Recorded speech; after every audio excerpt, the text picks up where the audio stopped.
Today we are celebrating in Switzerland the coronation of Sri Rama on Dashera day. Many things happened on Dashera day. The most important was that Sri Rama was coronated as a king on this day.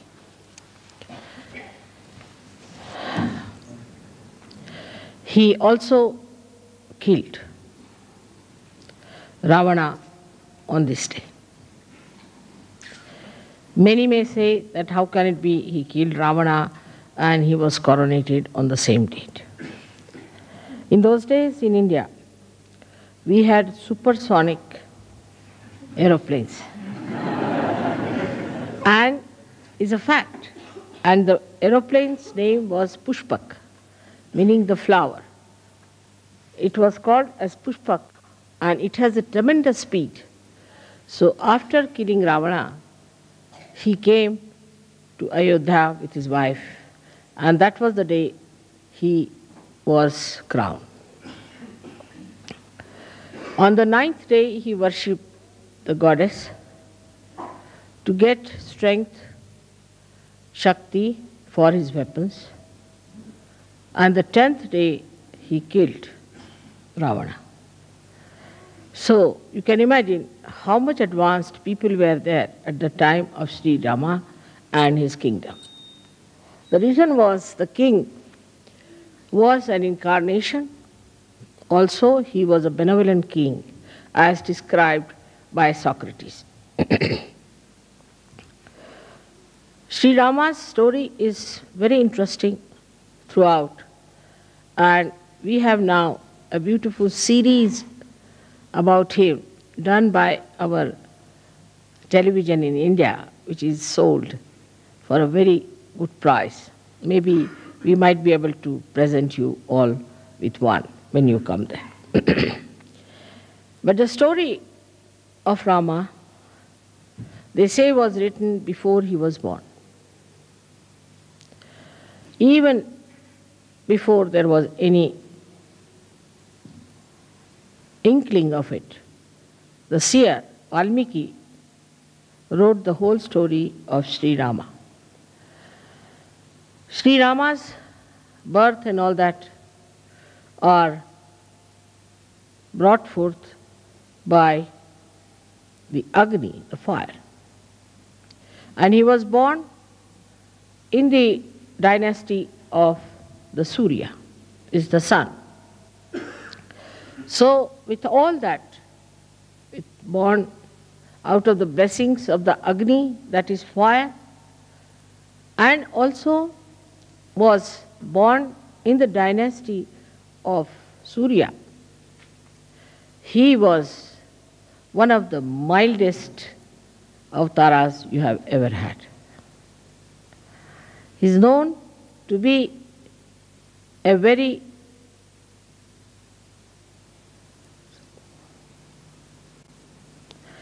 English language, formal person, in the sense, Sankoch, that he would go to any extent to bear upon himself the problems than to tell others to do something.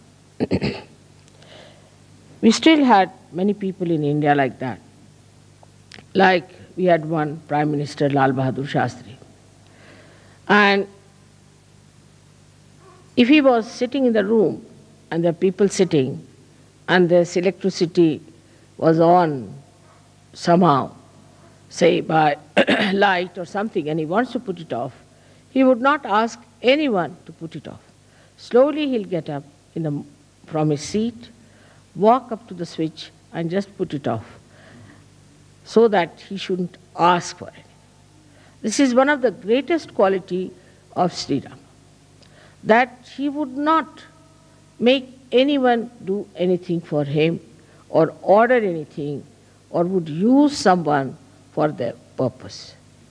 See, he was the blessing of fire and born in the Surya, But what we find, those people who are born maybe in very lowly families, in the negative families, the left-sided as you can call it, with all kinds of problems, have a terrible agya and a terrible surya in them. The person who is born in the surya has to be extremely humble. He is the one who shows that nothing can affect, nothing can make him feel that he is something great. Now, when we see his life further, he was a very humble man. We've seen now people who try to despise others. I don't like you. I don't like. It's not good. It's very difficult. It's a sign that such a person is extremely low in character. Has no character at all, but is low in character. Anybody who has any character is shown by the tolerance he has of other people. Intolerance is a sign of a person who is extremely egoistical and is vain, there's vanity. Sri Rama was so much loved by the people where he ruled in that state, and he had the most beautiful wife of the most venerated father Janaka, and who was the beloved son of his father. But he was such an humble man, that in all his character you see the beauty. Like he was going by a little boat when he went for his exile. And the one who was taking him was an ordinary boatman. And the boatman was feeling very much upset that he's sitting before the king of Ayodhya and he doesn't have proper clothes. So Sri Rama, who was himself was wearing nothing but valkalas, are the clothes which are worn by the village people or worn by the people who live in the primitive areas, only kind of leaves that they have. He had to wear that because his mother, the stepmother, asked for that kind of a boon from the father. And then Sri Rama just told him, "Why are you worried? I'm wearing this, I'm no more a king. I'm sitting before you like this. You should be quite comforted. And I really don't know how to steer the boat, while you know how to steer the boat. So why should you be worried?" Like that, he kept even the people who we would call as low in society at a very high pedestal. Which shows that he respected human beings. He himself is called as Maryada Purushottama. Means he was the one who knew how far to go with someone, Maryada. How to talk to someone, how to approach someone. While we find people who misbehave, even with their husbands, with their wives, with their children, with everyone, and also outside they are about to jump on others. That's absolutely against Rama. It's like Ravana. Even Ravana was not like this. He was also of not that nature. Because he had certain dharmas within him. He was a realized soul, but he had become a Rakshasa because he became arrogant. But even his arrogance cannot be matched with many modern people and modern girls and men that I hear and see, that it is surprising they have really surpassed Ravana. Ravana only had 10 heads, but sometimes I feel that the modern men might have, or the women especially, might have 108 heads. The arrogance, the amount of expression of hatred is so ridiculous and makes a person look so useless. But I see such people very common, and in Sahadža Yoga also they crawl somehow. Actually, such people are absolutely despised by God Almighty. You go further with his life. See, he went and into the village where a very old woman who was belonging to the primitive class of Bhils had very few teeth, and she brought some fruits, little fruits we call as pear. And she brought and gave it to him, that's Shri Ram, you see, I have got these for you. I don't have anything else. And these, I have tested all of them. Actually in India, if you put in the mouth, it is uttishta. Nobody will touch it. But she says, I have tested all of them by piercing my teeth into it, and I have seen that none of them are sour. Shri Rama didn't like sour fruits, she knew. So none of them are sour, and you can have them. I mean, in a way, if it is done to somebody in the West, they will hit you hard. Immediately, Shri Rama rushed forward and took the beads from her hand, kissed her hands, said, all right, I'm going to have them. With such enthusiasm, he ate them. So Lakshmana was a little angry at that lady. What's this going on? So Sita ji said, oh, do you like them very much? She said, yes, but I'm not going to give you anything. She said, no, I'm your half body, you have to give me. So he gave some to Sita ji. So Sita ji ate, what a thing, it's like nectar of heaven I'm eating. So Lakshmana felt very jealous. He said, sister-in-law, can I not have a little of it? He said, no, I can't give you. You ask your brother. I'm not going to give you. I have a very little share. Why don't you ask your brother? So he goes to his brother. He said, can I have some more? So Sri Rama smiled and gave him that bear, which was eaten or touched or was pierced by the teeth of a primitive woman who is actually an outcast according to the Brahmanic laws of India. The sweetness of Sri Rama, the way he used to make people feel comfortable. Like, I would say, an example of an oyster who gets a little stone into the body of the shell, takes out a kind of a shiny liquid and covers it with that shiny liquid and makes it into a pearl to be comfortable.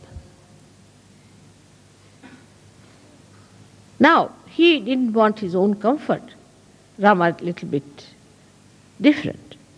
That he wanted to make everyone into a diamond or a pearl so that the other person would shine and would look nice. And that's how he felt comforted.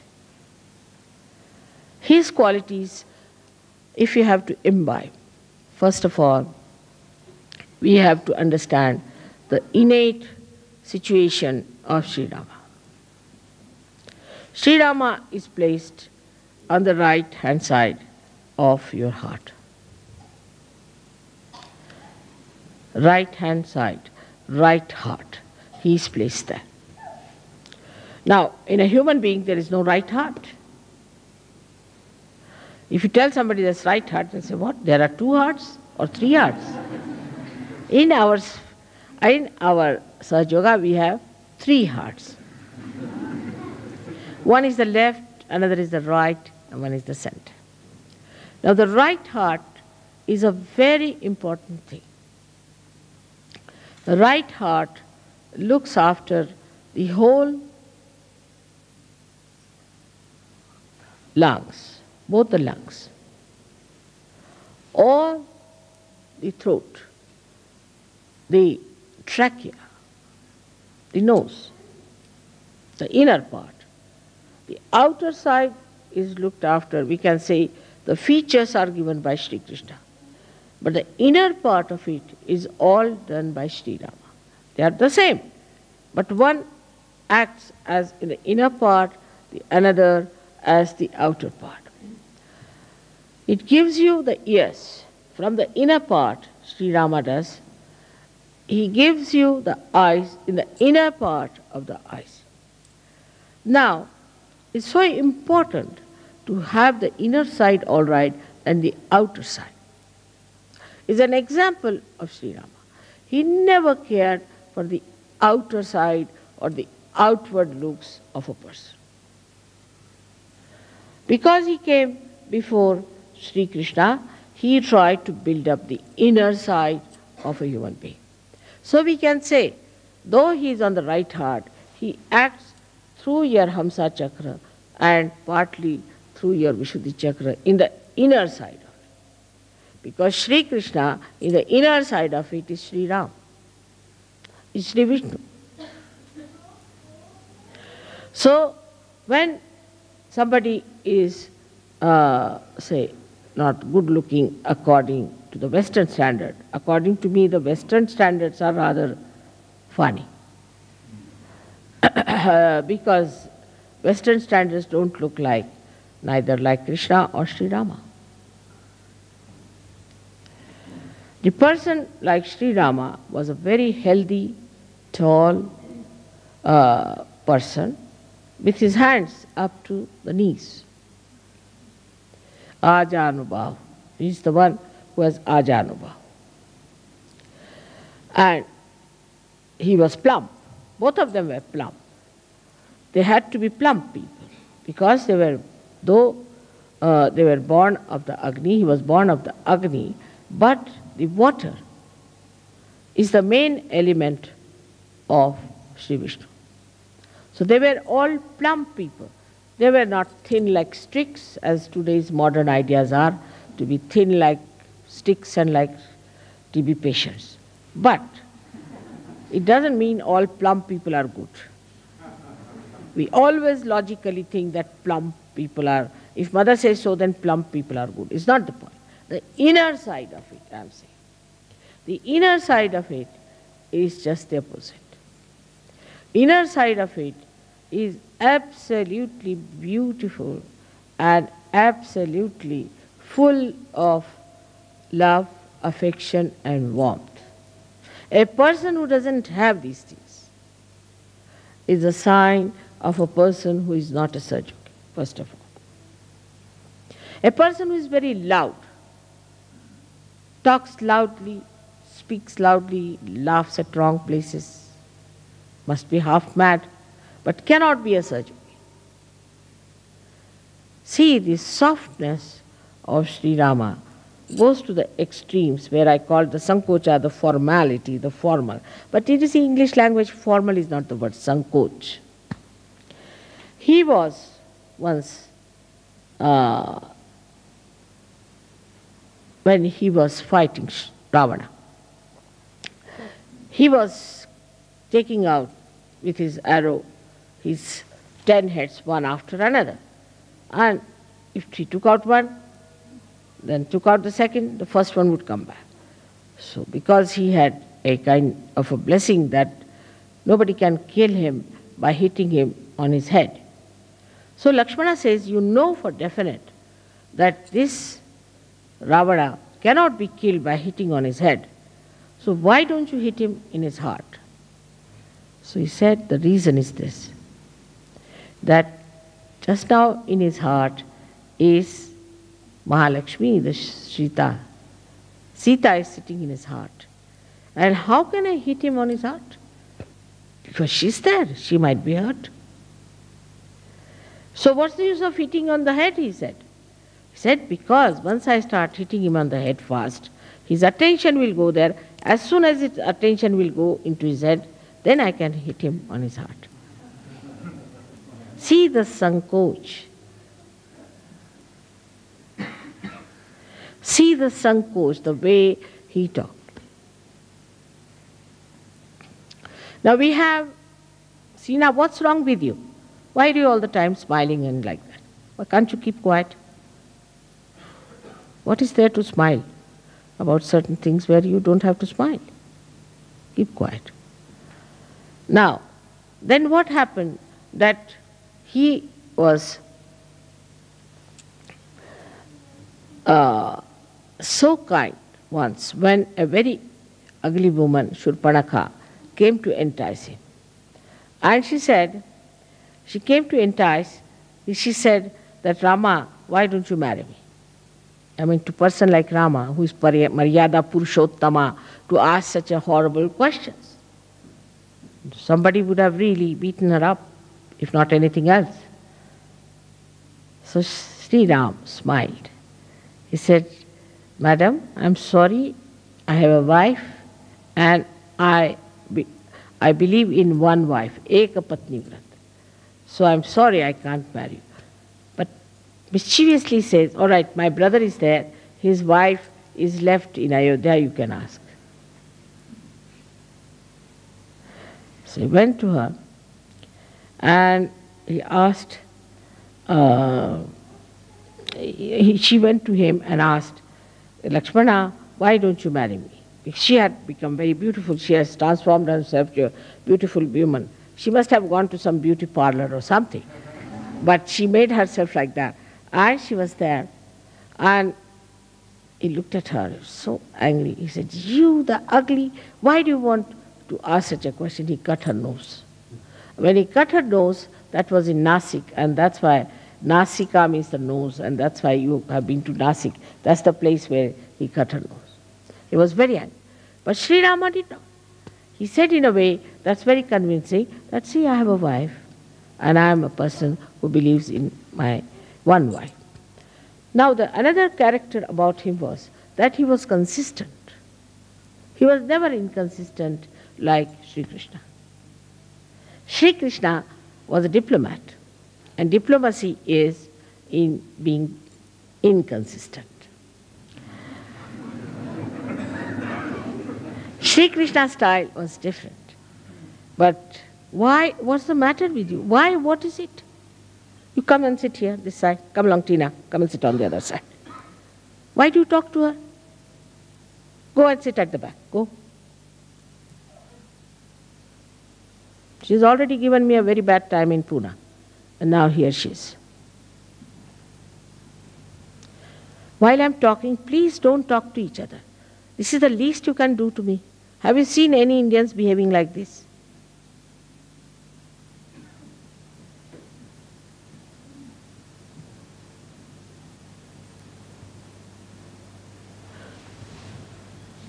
It's very disturbing. I'm concentrating on you while you are not concentrating on me. It's all right when there's a joke, something you laugh. But what's the need to talk to each other? I can't understand.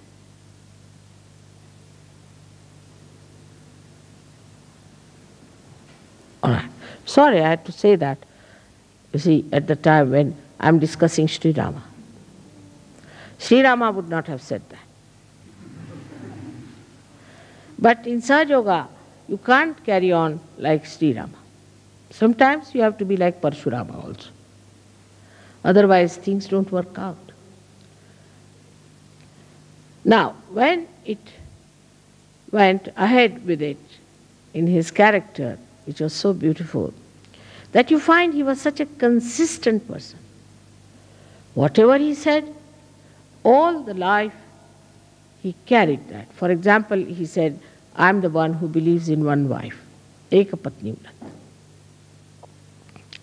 Now, he had a very nice wife, no doubt, very beautiful wife, but she had gone to Ravana and he was left alone. When they wanted to start a kind of a yajna called as Rajasuya Yajna, which was meant to be the conquering the whole world. Then they asked him, you have to marry because you have to have your wife. They said, no, I can't marry because nobody could be like my wife and I can't marry. I can forego this kind of a yajna, but I can't marry again. So then they said, all right, there's only one thing you can do is to make a statue of Sita in gold. And you have to use her, that statue, as a wife representing. He said, that I will agree. He took away all his ornaments, everything, and made that statue, and he did this again. So whatever he said, he followed thoroughly. In his dharma, he was perfect. Another incident is that when Sita was lost, he never slept. He never slept on a bed, always on the Mother Earth. Never slept on a bed, always on the Mother Earth.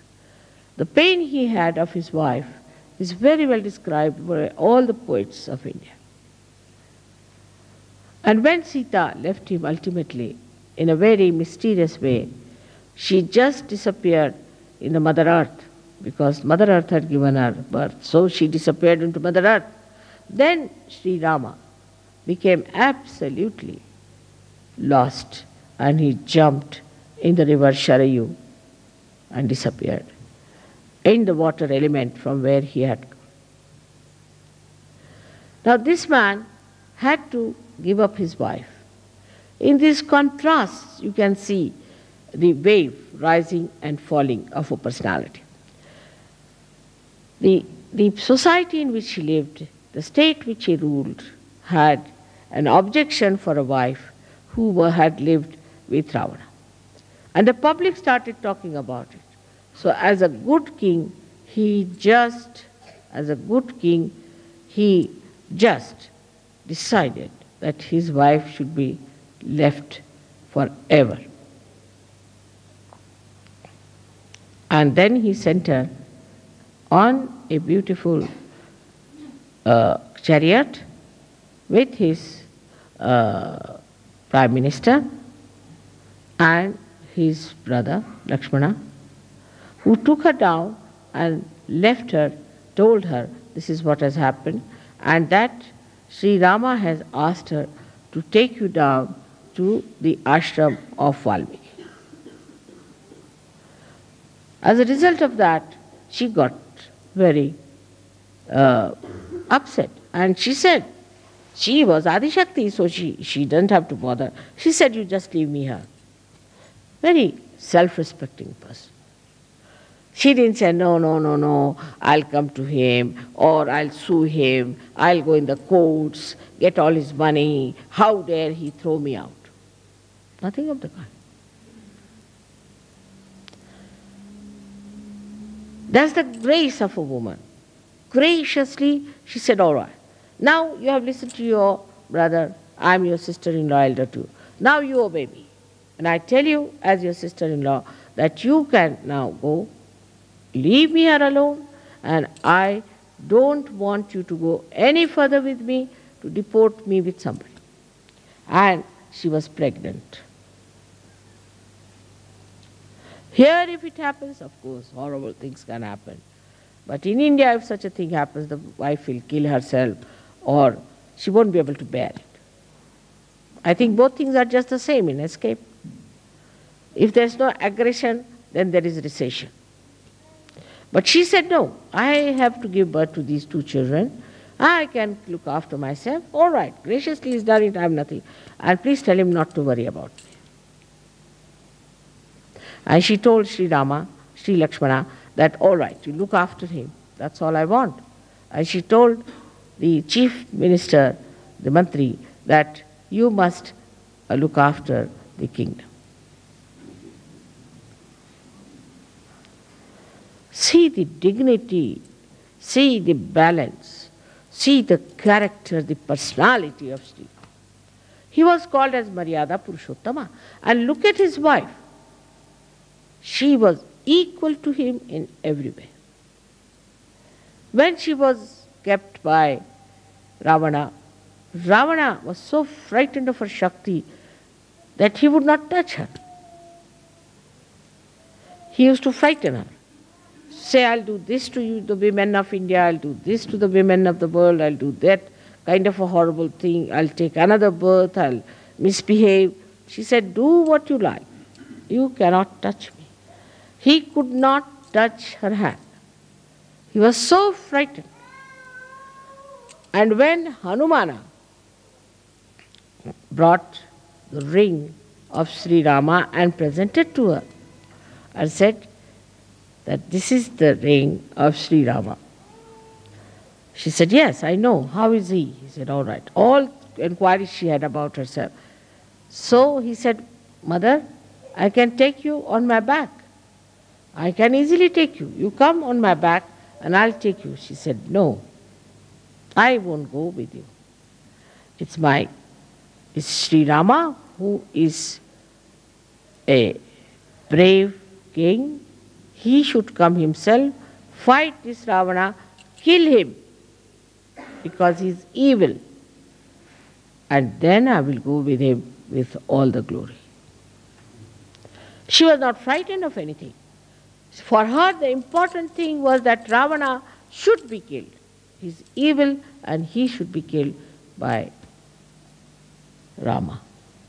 Such a great courage for a woman. Both sides, if you see, you'll be surprised that how a woman's character is such a powerful thing. It's not a reactionary thing. My husband is like this, that's why I'm like that. Or my husband doesn't do this for me, that's why I'm like that. My husband has gone away, so I'm finished. What am I to do without my husband? Nothing of the kind. She stands on her feet. She said no to Hanumana, and she stands on her feet and she says, when Rama will come and kill this evil and remove this evil from this earth, then only he can take me with him. I won't go with you. I won't escape. I won't run away. Nothing. I am going to face it myself here. For a woman, it is too much to say, to be imprisoned in a horrible person's jail or in a place which is so dangerous for her. To say that I won't go. Whatever you may try, whatever tricks you may try, whatever you may say, I won't go. Just imagine.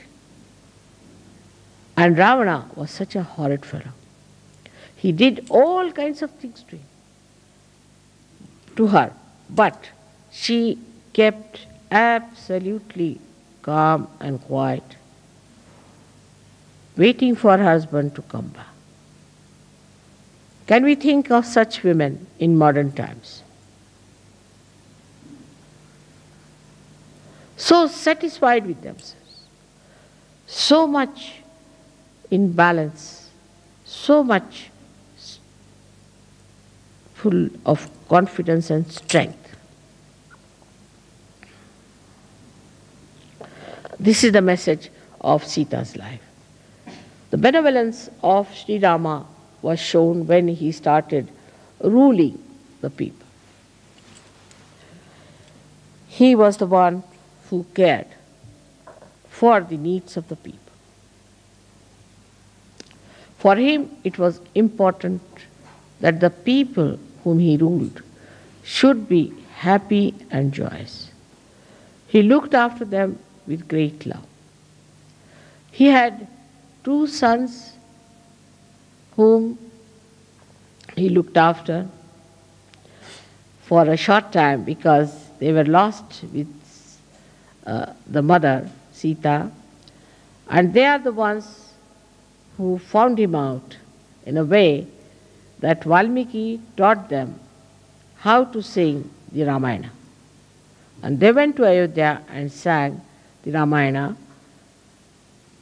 Rama went with them, and one day in one of the yagyas, when they caught the horse of Sri Rama,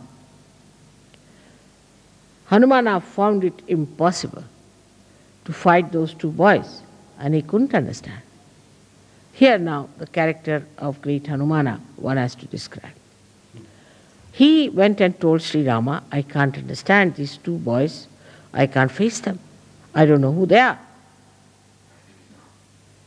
So, Sri Rama went there. And these boys were standing with their arrows. Then Sri Sita appeared before them. And she said, you cannot fight. He is your father. This made Hanumana realize it. And he said, all right, I can fight Sri Rama now. Why did he leave you like this?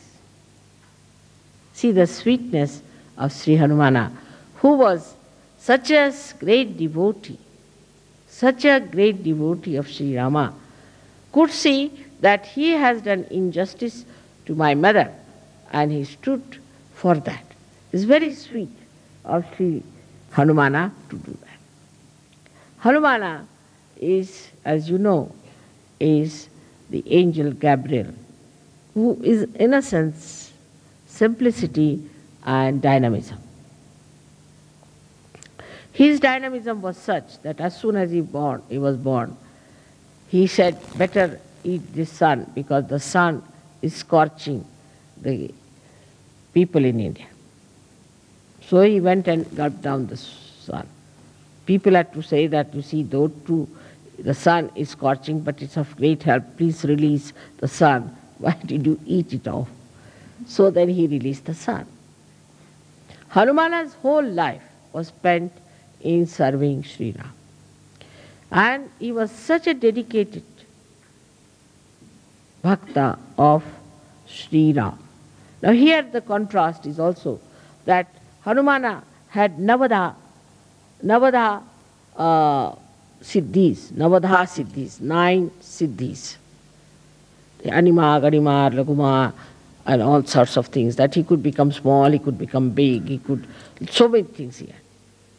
Despite all these siddhis, and the amount of power he had, that Sri Rama once asked him that my brother Lakshmana is being hit and he's very sick, he's just dying.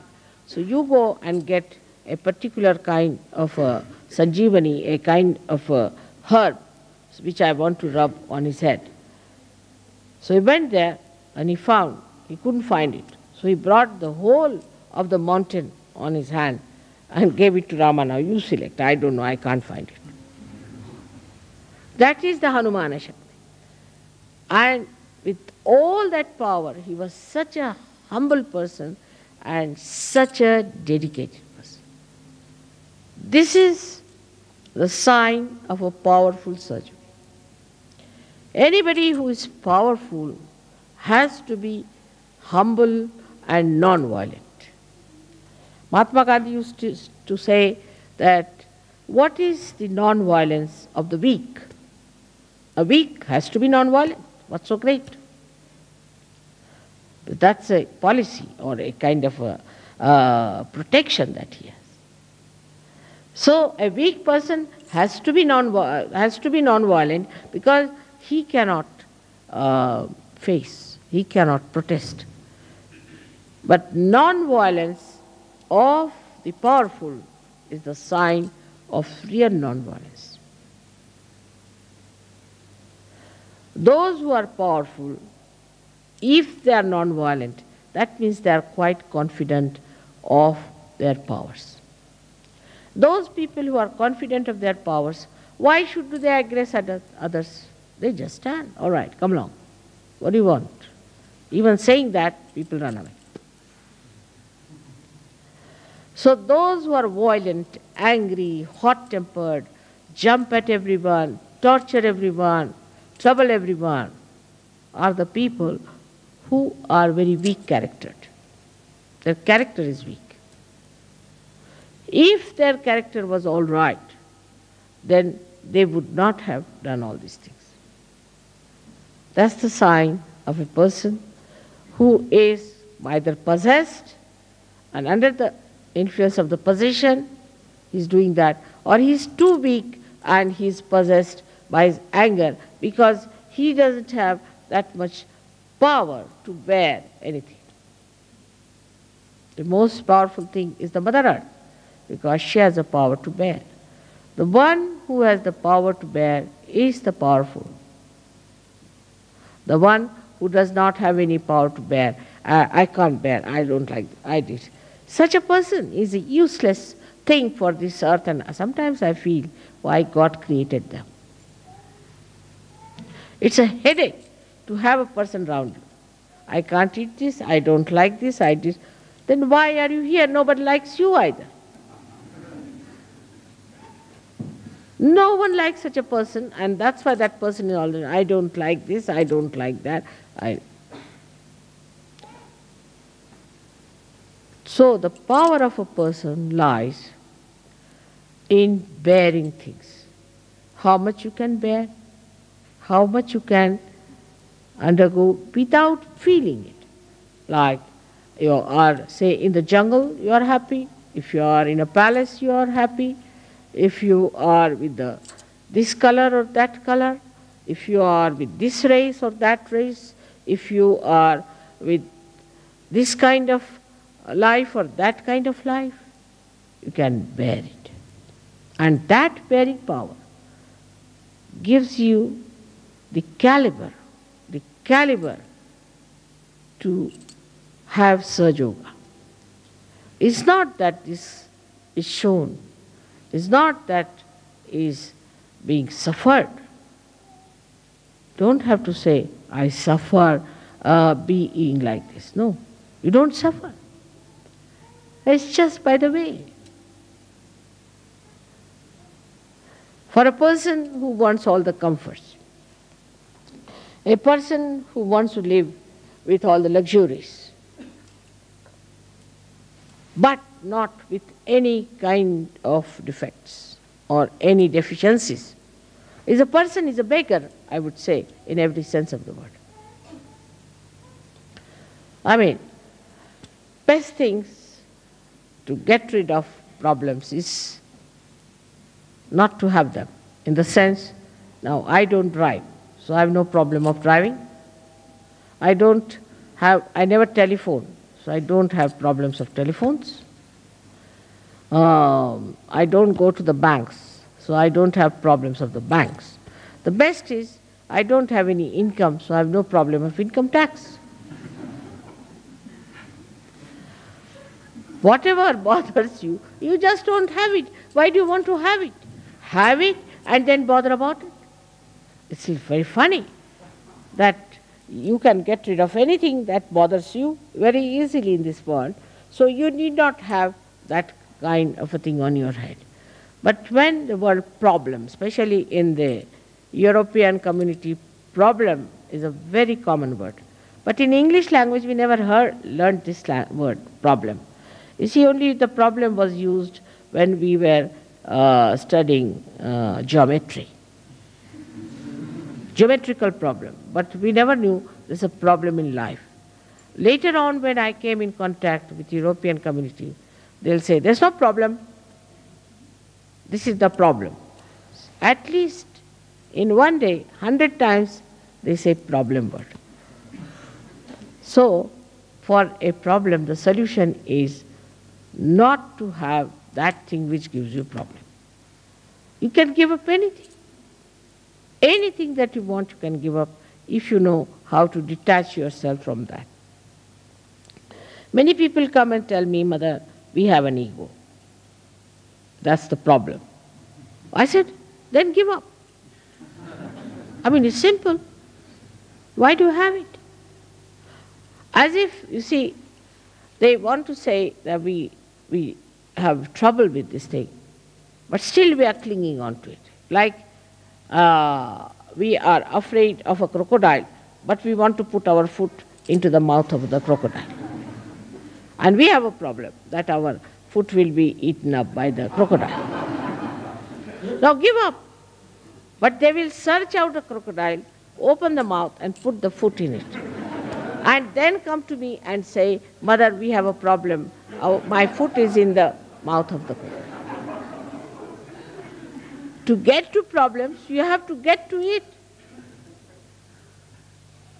But without getting to it, how will you get a problem?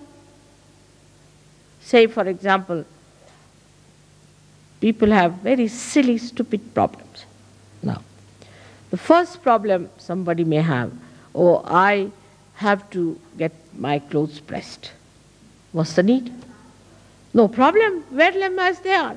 Who looks at it? You see, there are all the people who have pressed clothes, doesn't matter what is there if it is not pressed. It's a problem for them. It's silly things like that. You see, very silly things. But the greatest problem I think you have is your watch. In Switzerland, I shouldn't say so.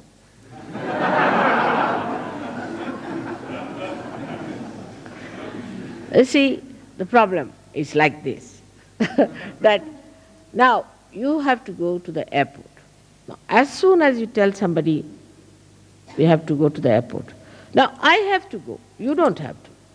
Everybody gets sort of a jumping, as if standing on a jumping board. You see, all of them jumping like that. What's the matter? Mother, you have to go to the airport. So it's all right, I have to go. What's wrong with it? It's a problem. I said, what's the problem? I have to go. You just know that you don't have to go at all. You don't have to come to the airport. And the aeroplane, if it comes and doesn't take me, I'm not going to come back on your heads. So I'll stay in a hotel. Don't you worry. But why are you so excited about it? The way people are excited that I must catch the plane, sometimes I feel as if they want to get rid of me. So, this is a problem for people who are very meticulous. Now, supposing I say, I know that the plane won't leave me. I know, because I know many things. So I have no problems. But supposing, even if you think the plane you may not get. So it may not get. But if it gets you, all right. If it doesn't get you, it's all right. So where is the problem? Either it will take you, or it will not take you. What is in between? Where is the problem? I still don't understand. Either it will work out or it will not work out. Keep two possibilities. That's the only two possibilities. What is the third possibility that gives you the problem, you tell me? Say somebody owes me money, all right. So either he will give me or he may not give me. What is the problem? The problem is that you call it a problem and want to avoid to face the truth. If you face the truth, you will know one thing, that see, now this man has to give me money, all right, I'll go and face it. I'll tell him, sir, you have to give me the money. You have to pay me. This is your duty. And if you don't pay me, you are doing wrong. You get at him and face him and tell him. But you won't do that. You'll sit at home, oh God, it's a problem. I have to, you see, that man is not giving money. Oh God, that's a problem. Sitting here, hitting your head all the time. How will you get it? If you face it directly, then you'll be amazed. There's no problem for anything. Say your car fails. So it fails. Get down, enjoy yourself nicely till somebody comes along, takes you. Or if, supposing you don't get some lift, all right, stay there overnight. What is it? No tiger is going to eat you. And if the tiger has to eat you, it will eat.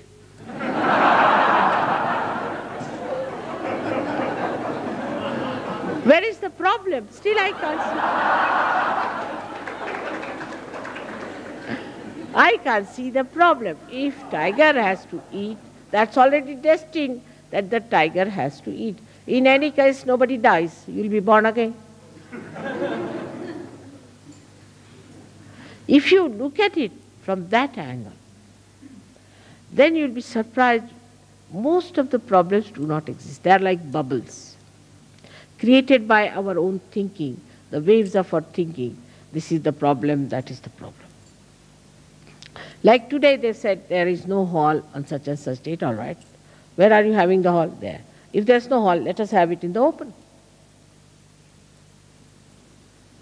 So to make the best of it is the way Sri Rama shows you. Now, what is the way he has helped us? Let us see. Sri Rama, by his character, by his balance, his peace, and his mildness and his sweetness, has shown us how a king should be a benevolent king, and at the same time a very loving husband and a loving father and a person in dharma. But apart from that, he went down to Maharashtra. He arranged all these things so that he could walk down to Maharashtra bare feet to vibrate the land. Because Sahajogis will be going one day to Maharashtra, and the Maharashtra has to be a vibrated land. In Ayodhya, he never took out his shoes because he was the king there. But when he went, and Shri Sita, both of them, when they went to Maharashtra, they took out their shoes to vibrate it. On his way, he saw a big stone, which was nothing but a lady, cursed to be a stone, Ahilya, and he made her, just by touch, she again came back to life. Like that, one after another, he was just, by the way, as if was doing, but that was the purpose of his life, to go there. And that has helped. A very great achievement within ourselves is the Shri Rama. Shri Rama stands for the pranavayu, is for the vital air that we drink, that we take in, for the vital air. And that vital air, when it gets heated up, we have to know that we are not anymore with Shri Rama. It has to be the cool air, should blow through your nose and your mouth. I don't know about you people, it happens with me all the time. When you are angry, the nostrils go up, swell up, and the hot air, the hot words and everything hot, the heated eyes and everything goes up like that, curled up, and you become ferocious Ravana because you have forgotten the beauty of the nature of Shri Rama. What has he done to our centered heart is the greatest thing, that he has given you a fatherhood within yourself. Because Shri Rama represents the fatherhood. Now what sort of a father you are, you have to decide. Those people who are not good fathers develop problems of the right heart. Also, those people who are not good husbands also develop the right heart. This right heart is so important because, especially in the West, where the climate is so funny, you have to keep inside your rooms and closed all the time, that you get all dried up inside. At that time, if you don't have that sweetness, that warmth, that kindness of Sri Rama, you get the trouble of asthma. So many people die of asthma in the West. On top of that, you fight with your wives, you treat them, you take away their money, you cheat them in their money, and every way you torture them, then it becomes even worse. So it has something to do with money, in the sense because Sitaji was Sri Lakshmi, and Sitaji was the one who was the power of Sri Rama. So the Sri Lakshmi also gets annoyed with you when you are a bad father or a bad husband. That's why the Griha Lakshmi is very important. But the woman has to be the Griha Lakshmi. She should not be a shrew and then the husband is supposed to be kind to her. Then it's spoiling. That's very bad. The woman has to be a Griha Lakshmi, a beautiful woman with a very sweet nature and talking to her husband in a very sankoch manner, and also looking after the children, looking after the family, and looking after the guests who come to their house. But if you encourage and run after such women who are no good, means collectively they should be good. If collectively they do not act well, collectively if they are aggressive, collectively if they are tormenting others, then such women should not be encouraged at all. But then Tulsidas says, they should be beaten up. Is a thing looks very bad in modern times if somebody says like that. that women should be beaten up in case they have all such qualities which disqualify them from being Grahalakshmis.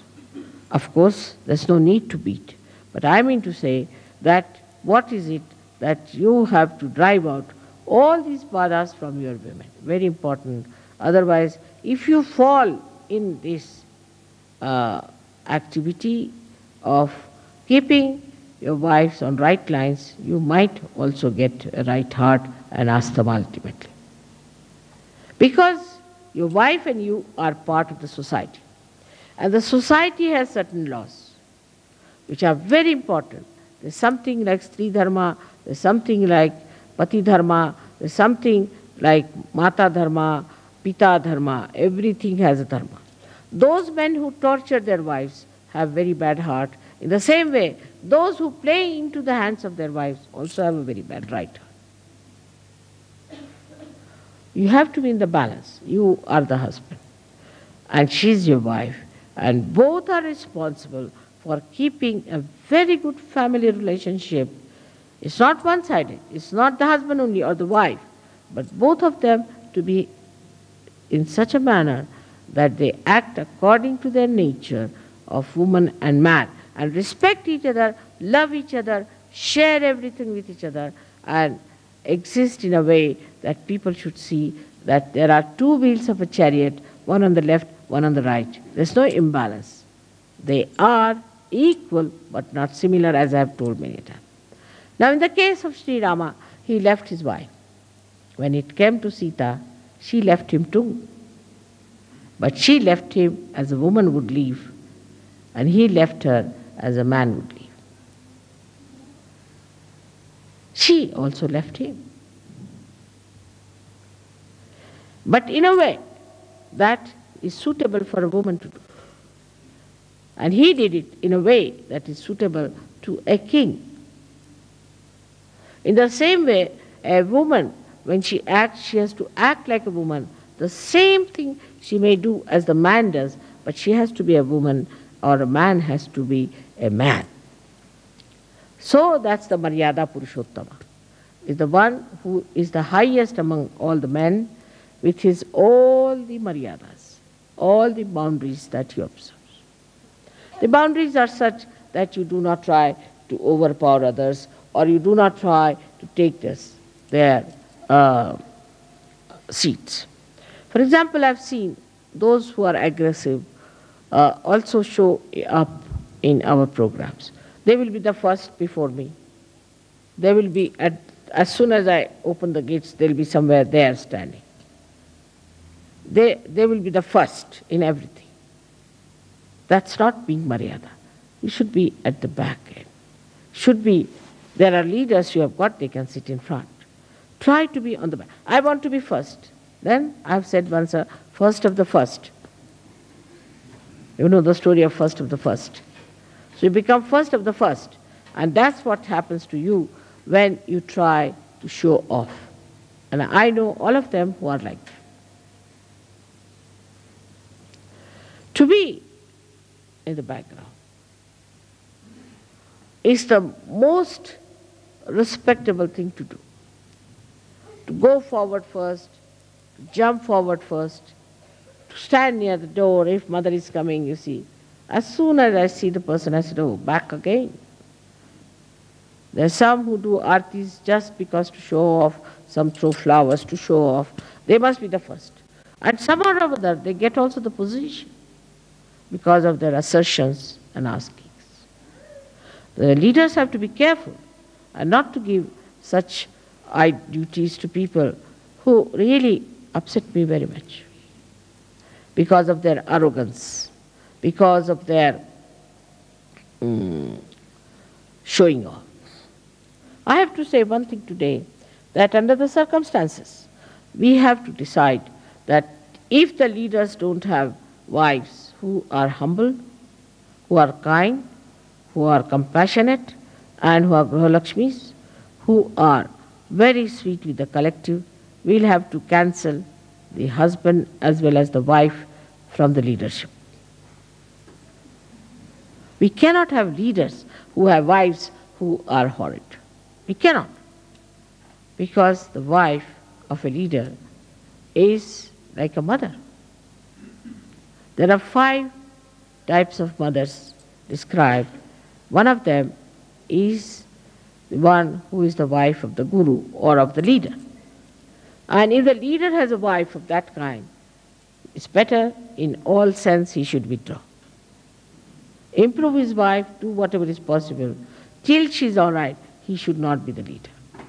It's a very important thing, because I have seen such women bring down the men, not only that, but bring down the Sahadža, Sahajogis, and the whole organization of God. So one has to be careful, and the women have to understand that if they are the wives of the leaders, they have to be extremely good, kind, generous, sharing, looking after, absolutely motherly, and should not tolerate nonsense, and should correct when people are doing wrong. They should not report anyone to their husbands, should not take over themselves the responsibility of doing things which they are not supposed to do.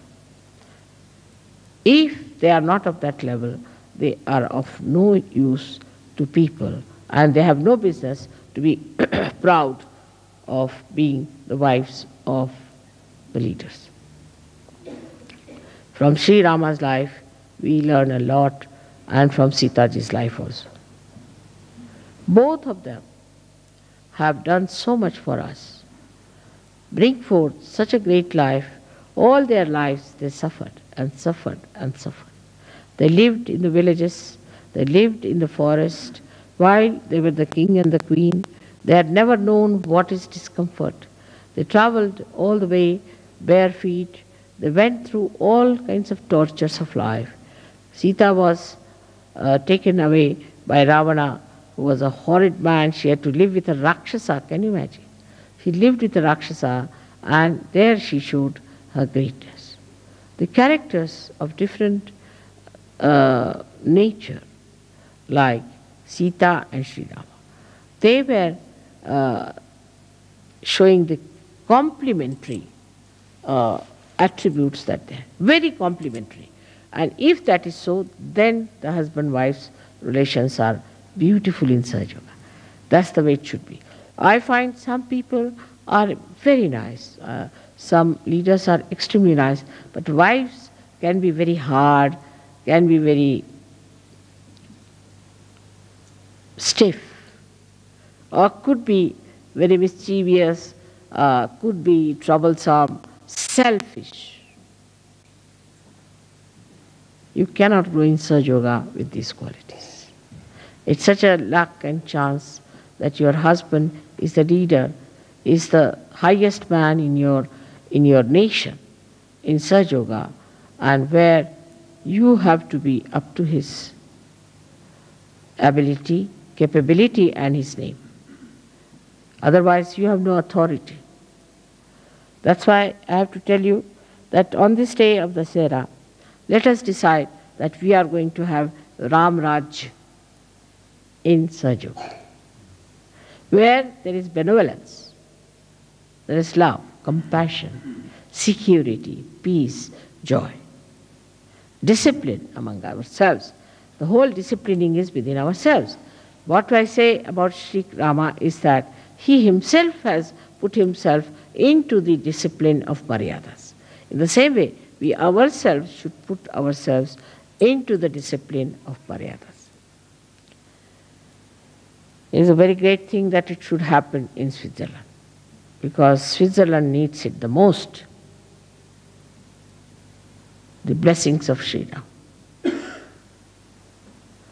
The way it is going on in this country, this very selfish, non-benevolent activities going on, ruining all the poorer nations by this kind of a selfish attitude, a very narrow attitude, very low-level attitude towards the money of these poorer nations.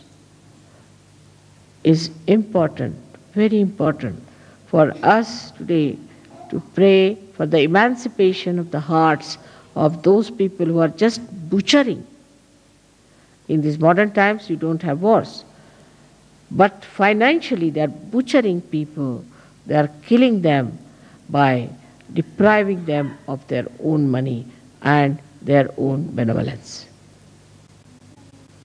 So, if Ram Rajya has to come, then Rama is to be born in the hearts of people who are at the helm of affairs. And that's how we have to pray to Shri Ram that be kind and compassionate so that you could be born into the hearts of these people. May God bless you.